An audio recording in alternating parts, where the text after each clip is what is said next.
जय हिंद दोस्तों, मैं मुकेश श्रीवास्तव और इस चैनल में आपका स्वागत करता हूं। दोस्तों, आज का जो वीडियो है बहुत ही महत्वपूर्ण है।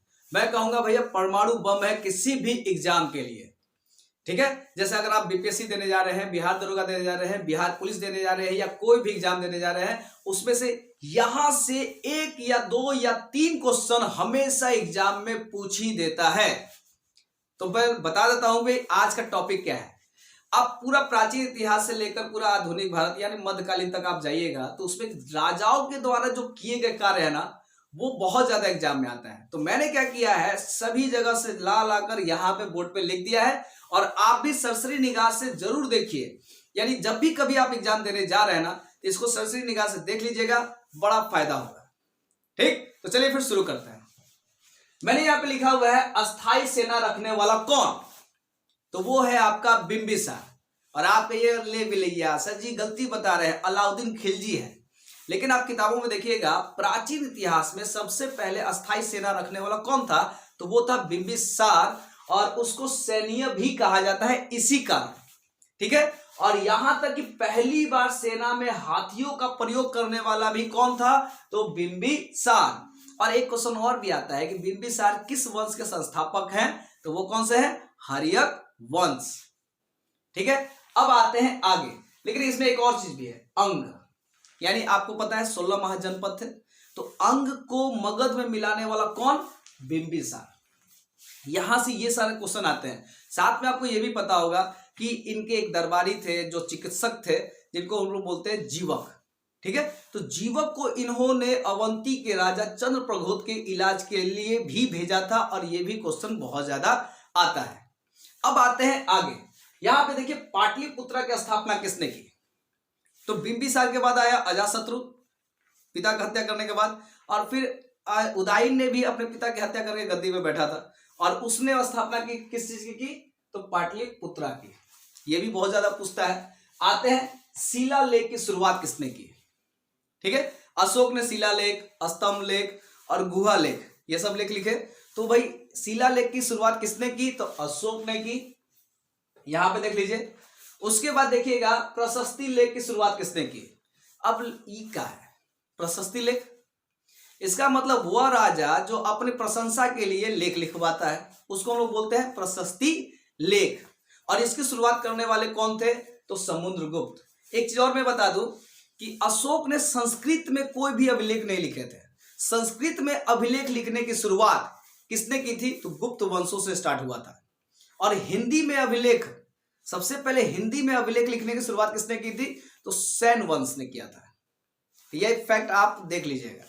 अब आगे आते हैं। सबसे पहले यहां पे देख लीजिए प्रशस्ति लेख की शुरुआत अगर समुद्रगुप्त ने किया है, तो यहां पे प्रयाग स्तंभ, इलाहाबाद स्तंभ लेख आपने देखा होगा, उसकी रचना किसने की थी, तो हरिसेन। और हरिसेन किसके दरबारी है, तो समुद्रगुप्त। यहां से भी क्वेश्चन आता है सॉरी।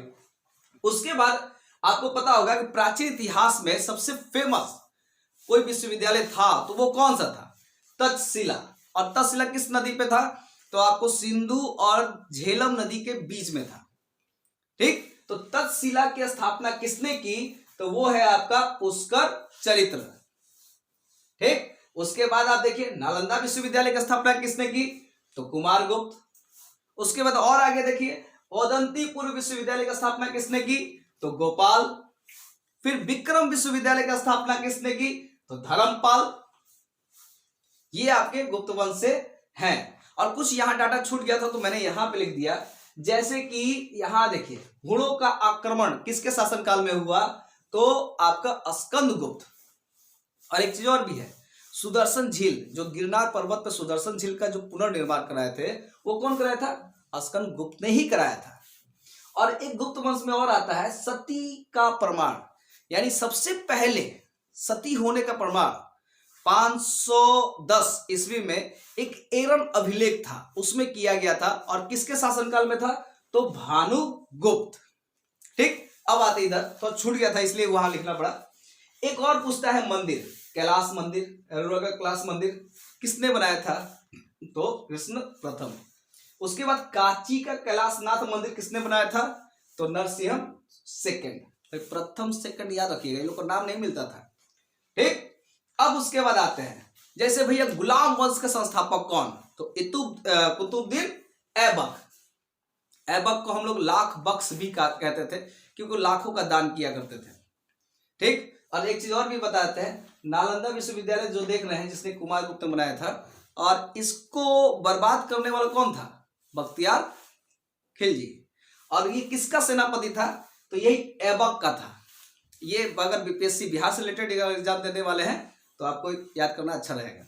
अब आते हैं आगे कि भैया कुतुबुद्दीन ऐबक क्या किए थे, तो कुतुब मीनार का नींव रखे थे। नींव रखते रखते समझ गए, फिर उसके बाद आराम से बैठे, आराम से कुछ दिन आराम किए, फिर उनके बाद जीजा आ गए। जीजा का नाम क्या था, इल्तुतमिश। तो जीजा जी जब आए तो उन्होंने इक्ता प्रणाली शुरू किया, इक्ता प्रणाली की शुरुआत की। अब इक्ता प्रणाली जैसे मान लेते हैं कि इनके शासनकाल में कोई सैनिक है, सैनिक नौकरी कर रहा है, तो नौकरी में पैसा मिलना चाहिए। ये पैसा नहीं देते थे, जमीन देते थे, जमीन को ही बोलते हैं इक्ता। अब जब तक वो आदमी ये नौकरी कर रहा है तब तक वो जमीन पे खेती करे, कुछ करे, जैसे ही नौकरी छोड़े तो जमीन ले लिए, इसी को बोलते हैं हम लोग इक्ता प्रणाली। अब आते हैं, शुद्ध अरबी सिक्के जारी कौन किया था, इल्तुतमिश। एक चीज और भी जान लीजिए, गुलाम वंश में ऐबक जो था उसने कभी भी सुल्तान पद की मतलब पद हासिल नहीं किया था। तो सुल्तान पद को वैधानिक रूप से हासिल करने वाला कौन था, इल्तुतमिश। यानी उसने बगदाद के खलीफा से 1229 ईस्वी में सुल्तान पद की वैधानिक शक्ति प्राप्त की थी। और ससुर जी का मतलब इनका काम अधूरा था, तो कुतुब मीनार का निर्माण कौन पूरा कराया, इन्होंने ही कराया। उसके बाद इन्होंने एक संस्था बनाया था 40 सरदारों का, जिसका नाम था तुर्कान-ए-चिहलगानी। ठीक है, ये 40 सरदारों का संगठन बनाने वाला कौन, इल्तुतमिश। उसके बाद एक और भी है, भारत में मकबरा बनाने का। यहां पे देखिए, भारत में मकबरा, पहला मकबरा बनाने का श्रेय अगर किसी को जाता है तो वो होगा आपका इल्तुतमिश। अब इधर देखा जाए तो इसके बाद बहुत लोग आए, जैसे रजिया सुल्तान आए, फिर बहुत सारे राजा बने, फिर बलबन आया। तो बलबन और खतरनाक, इसने कहा राजतत्व सिद्धांत। इसका मतलब कि भैया जो राजा है ना वो ईश्वर का प्रतिबिंब है, यानी हमारा मतलब सामने सब जो हम बोले वही सब ठीक, बाकी सब खत्म। तो राजतत्व सिद्धांत किसने लाया, बलबन। लौह रक्त की नीति किसने लाया, बलबन। अब लौह मतलब अगर गलती किए तो खच, रक्त मतलब खच तो खूनवा तो निकले करेगा, लेकिन रक्त का मतलब हुआ कि भैया तू गलती किए तो तोरा तो मार दिए, तो बीबी होगा, बच्चा होगा तो ओकरा गुलाम बना लेंगे। ठीक, तो लौह रक्त की नीति बलबन। उसके बाद सिजदा मतलब झुक के सिजदा, पाबोस यानी सीधे जब सुल्तान बैठल है गद्दी पे, लोग आया, लेटा, पैर चुमा, उसको पाबोस। और उसके बाद एक नौरोज उत्सव की शुरुआत किसने की थी, तो बलबन। ठीक, अब आते हैं कि भैया देखिए 40 सरदारों में से ही निकल कर राजा बने थे, तो सबसे बड़का दुश्मन कौन, 40 सरदार। तो राजा बनते ही जो इल्तुतमिश के द्वारा तुर्कान-ए-चिहलगानी जो बनाया गया था उसको समाप्त करने वाला कौन, बलबन। ठीक, अब आगे आते हैं, दागने की प्रथा, मतलब गोला ना, हाथी दागने का प्रथा, यानी छाप लगा दीजिए कि हाँ भैया तू हमरे राज्य के हो, तो घोड़ा दागने की प्रथा। और हुलिया यानी सैनिकों का ड्रेस स्टार्ट किसने किया था, अलाउद्दीन खिलजी। एक चीज और है, मूल्य नियंत्रण प्रणाली, अलाउद्दीन खिलजी। अस्थाई सेना रखने वाला, अलाउद्दीन खिलजी। ठीक, तो ऐसे आप जरूर याद रखिएगा, ये सारे बहुत ज्यादा महत्वपूर्ण हैं। उसके बाद आते हैं, सर्वप्रथम नहरों का मतलब निर्माण करने वाला कौन था, तो गयासुद्दीन तुगलक थे। ठीक, और वो फिरोज शाह तुगलक भी है, वो बहुत ज्यादा बने थे, 300 नगर, ये वो, तो इतना कौन याद करेगा, तो वो अलग है, लेकिन सर्वप्रथम वाला जरूर याद रखिएगा। उसके बाद देखिए एक संकी राजा थे, मोहम्मद बिन तुगलक, मतलब भावना समझ लीजिएगा, मोहम्मद बिन तुगलक। तो ये 5 काम किए थे। तब 5 काम कौन लिखेगा कि राजधानी अन्य से उनने, या सांकेतिक मुद्रा निकाले थे, या दोआब पर टैक्स बढ़ाए थे, बहुत सारे हैं। लेकिन इन्होंने एक चीज बनाया था, अकाल संहिता का स्थापना करने वाला कौन था? तो वो था मोहम्मद बिन तुगलक। नेक्स्ट, मुंबई यान शैली। मुंबई यान शैली की शुरुआत किसने की? तो ये एक पद शैली था, लिखने का तरीका था बाबर ने। उसके बाद यहाँ पे दीन पनाह नगर की स्थापना किसने की? हुमायूं ने। और यही दीन पनाह नगर के जो शेर मंडल पुस्तकालय था, नाम था शेर मंडल, वहीं से टू टू टू टू गिरे और गिरे नीचे, गए ऊपर। ठीक, उसके बाद यहाँ पे देखिए कबूलियत प्रथा, पट्टा प्रथा की शुरुआत करने वाला कौन? शेरशाह। एक सन की डंडी यानी गजे सिकंदरी बोलते हैं उसको, 32 इंच का एक मापक था, तो उसको सन की डंडी भी कहते हैं। और डाक प्रथा की शुरुआत करने वाले कौन? शेरशाह। उसके बाद पाटलिपुत्रा को पटना बनाने वाला कौन? शेरशाह। कब बनाए थे? कमेंट करके जरूर बताइएगा। अब आगे जीटी रोड का मरम्मत कराने वाला कौन? शेरशाह।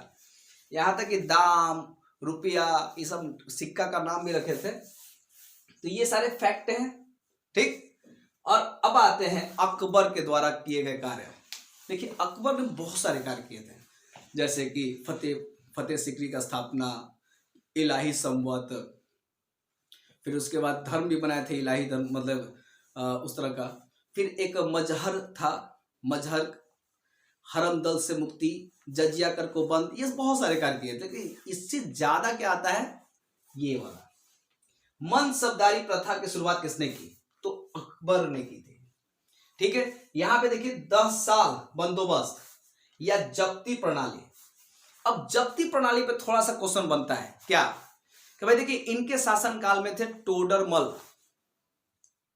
टोडरमल इनके शासनकाल में थे, और भू राजस्व या जब्ती प्रणाली के जनक माने जाते हैं टोडरमल।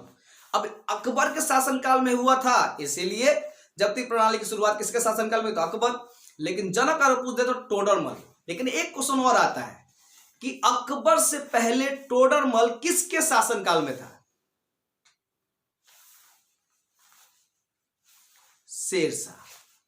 शेरशाह के शासनकाल में था। बाद में किधर गया? अकबर के शासनकाल में। अब आगे आते हैं, अकबर साहब ज्यादा पढ़े लिखल नहीं थे, इसीलिए बहुत सारे साहित्यकार को लाए थे, इसीलिए हिंदी साहित्य का स्वर्ण युग कहा जाता है किसका? अकबर। अब यहां पे आते हैं न्याय का जंजीर। नदी के किनारे एक घंटी था, सोने का जंजीर था, तो कोई भी टूई टूई खींच कर न्याय मांग सकता था, इसलिए न्याय का जंजीर किसे कहते हैं? मतलब जहांगीर को। और चित्रकला का स्वर्ण युग किसे माना जाता है? तो भाई जहांगीर के शासनकाल को। तो जहांगीर ने एक ये भी बनाया था, चित्रशाला। ठीक, उसकी भी स्थापना इन्होंने की थी। उसके बाद आते हैं भैया स्थल बनावे वाला, जैसे कि मयूर सिंहासन, ताजमहल, बहुत कुछ बनेले थे। इसका स्वर्ण युग कहा? शाहजहां। उसके बाद आना सिक्का किसने चलाया था? तो शाहजहां। निशांत बाग कहां पर है? कमेंट करके जरूर बताइएगा। निशांत बाग की स्थापना किसने की? तो शाहजहां। अगला है ये वाला अष्टप्रधान। ठीक है, शिवाजी ने अपने मंत्रिमंडल में अष्टप्रधान मतलब 8 प्रधान का एक सूची बनाया था, और आपके एग्जाम में टपक आता है कि अष्टप्रधान मंत्रिमंडल किसके मंत्रिमंडल को कहते हैं? तो शिवाजी के मंत्रिमंडल को। अब ये तो मैंने बता ही दिया, इधर बताया था। ये संवत भी याद रखिएगा, जैसे कि विक्रम संवत 58 ईसा पूर्व। एक शक संवत किसने शुरू की थी? कनिष्क 78 ईस्वी। एक गुप्त संवत, यहां पे देखिए गुप्त संवत, ये आपका 319 से 20 किसने शुरू की? तो चंद्रगुप्त प्रथम। सेकंड मत लगाइएगा, प्रथम। और उसके बाद एक आता है इलाही संवत, तो पता ही है कौन? अकबर ने। तो ये सारा डाटा आप पक्का याद रखिएगा, बहुत काम आएगा, और जो बोले हैं वो भी याद रखिएगा, वो भी बहुत आता है। तो चलिए फिर मिलते हैं नेक्स्ट वीडियो में, और आप लोगों को बेस्ट ऑफ लक। कोई भी एग्जाम देने जा रहे हैं जरूर सफलता हासिल करें। जय हिंद। क्या